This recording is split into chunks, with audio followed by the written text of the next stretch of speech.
What up, guys? Another Adonis review. Today we will cover the DLC for Elden Ring, the Shadow of the ERDTREE, I believe.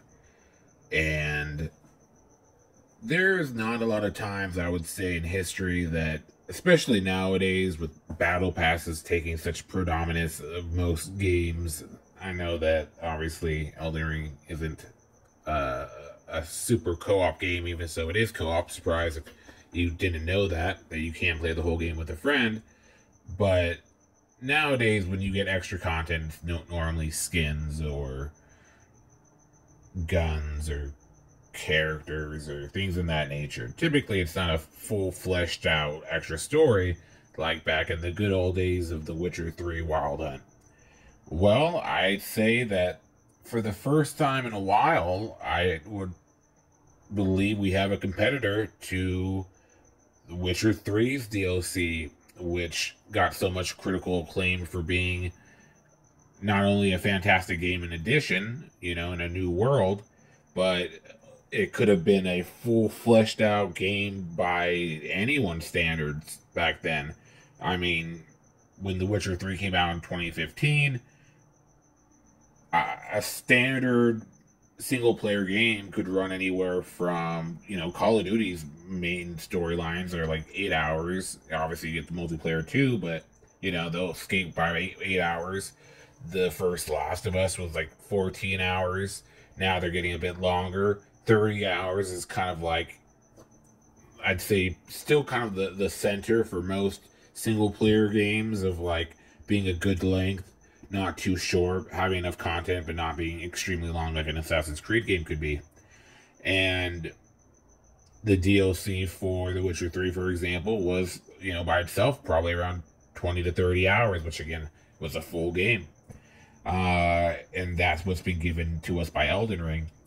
Stepping back into Elden Ring after not playing it for a while, it's easy to forget the things that make the game so fun and worthwhile. This is a game I'm no way in shape or form a person that is in love with From Software's everything. Not saying that I dislike it, but the grind can get upsetting. Back 100 years ago when Bloodborne first came out, I didn't have the patience at all or the time to finish that game, and I never beat it, which I know it's the best one. You can yell at me if you want. I hope to go back and beat it still one day. But long story short, this is the one that's captured my attention. I think it's captured most attention because it is a perfect middle ground. Is it excruciatingly difficult at times? Is there times where you get killed in one shot or two shots and you need to fucking roll around like you're a roly-poly on acid to survive and fucking, have to fight someone 1,000 times and get to an inch away from their life sliver and then you die because of that one shot? Of course, that's their games.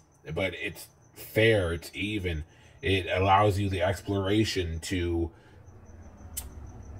go somewhere, realize you're outmatched, possibly realize, maybe it's worth fighting, and you can just haul ass away on your horse or decide to fight it.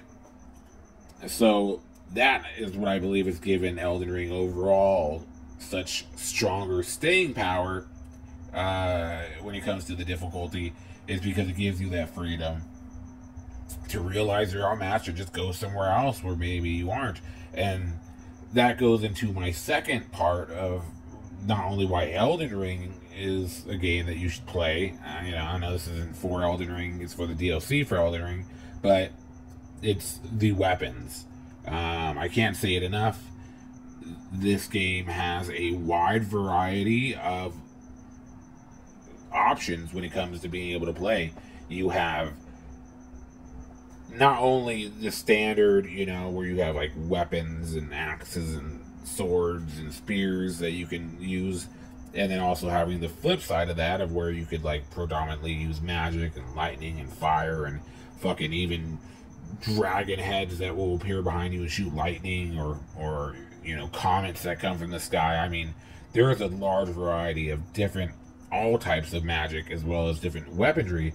But the thing that makes it even more of a finely crafted thing is that every enemy you come into contact with typically will have special, obviously the skins, but weapons as well that you could possibly get off their dead, defeated bodies. And that weapon might have a unique specialty to it. So you have these, not only you have every category of different types of weapons, but even in that ranking of, just using the sword, let's say, each one of the swords can have a different power to it. One can cause a ghostly flame of blackness to engulf. Another one will create a glowing orb of light that explodes into shards. One of my favorites allows you to slash and then you backstep and disappear into a forward slash, which, is kind of normal, but, calling lightning, all types of different, and that is one of the main things that is the most fun of going back into it. So that's why I'm saying all this. One of the most fun things about this game, literally, is just me looking at my weapons and kind of going back through them and like remembering what the powers are, and then you got to choose which ones are worth it and powering them up. But there's so many good ones that my first playthrough of Elden Ring was about leveling up, obviously, so I can use these weapons and use magic and try to balance it out so I can try a little bit of everything. With this playthrough now, it's kind of not fully focused on leveling up my points. I still try to, but leveling up the weapons that I couldn't level up before, so I can use the ones that I didn't 100% focus on at the time, because again, it cost a lot of runes to get to that point. So that's reason one to step back into it, just to be able to use all these weapons you gathered again and remember the glory of it. But with that being said, you get a brand new map that is sprawling. Like I said, this could be a game of its own. If anyone has played Gears of War, for example, I'm probably not the best example, but Gears of War had a weird, freakish stepson of a game back in the day after Gears of War 3, I believe, called Judgment. I don't know. Don't hold me to it, but it was like they basically tried to steal Call of Duty's mechanics for some reason. Even so, Gears of War has mechanics that people love, and long story short, it was kind of like it was a full-fledged game. It wasn't like a DLC or a side game, but it felt like like kind of like a mid-level game that came after, like it could have been a DLC, I guess. Yeah, it felt like it could have been a DLC, and that's what I'm saying about this. This could be an Elden Ring 2. But would people be mad because it's smaller in scale to Elden Ring 1? They would. But in the fact of like a game, this is a full-fledged game. You get a full-fledged map that looks small, that has multiple layers on it, up in secret fucking tunnels that lead into a large area. And like I said, each one of these areas has a random enemy that will fucking rape you. But after it rapes you, you will get their weapon, which is a new weapon, which will have a new power that's meant for the DLC. It truly is addicting to get back into it and be able to re-explore all these things and try everything out again. And then not only that, but use all the hundreds of hours. This is a hundreds of hours game, not to try to scare you, but you could easily put 200 hours into it. But not only that, but to reuse what you got and then get new things to try out as well. There's just so much versatility in this game. The story is still, I don't even know where the fuck I was reading. It's not the most cinematic at times, but the character creations, the enemies you face, the weapons, the versatility of the ways that you can choose to fight. And then lastly, again, like I said, this is a co-op game. You could, if you want to create an enemy real quick with one of your friends that you want to cut off, or you want a reason to bring up with your girlfriend, have them play this game with you and get one shot by a boss. I guarantee you guys will fucking end up breaking up soon. It's just a game that's 100% worth the time and effort. I say, is it worth $40? I honestly say for most things that you pay for nowadays, it might be, you know. If you should wait and hold off, maybe wait for it to be $20 or something like that. But or if you haven't bought it at all and you want to buy Elden Ring together, you know, if you get the whole game and this for $45, $50 at max, I mean, that's a fantastic deal, you know. And if the DLC ever goes to $30 or $25, get it.